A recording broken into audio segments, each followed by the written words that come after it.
ya benar.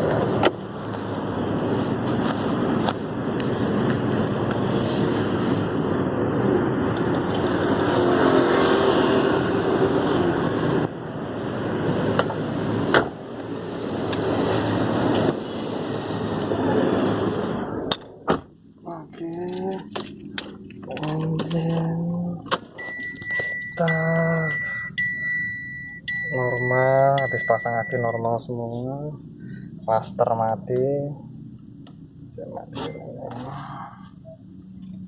saya restart 1 2 3 cabut kontak.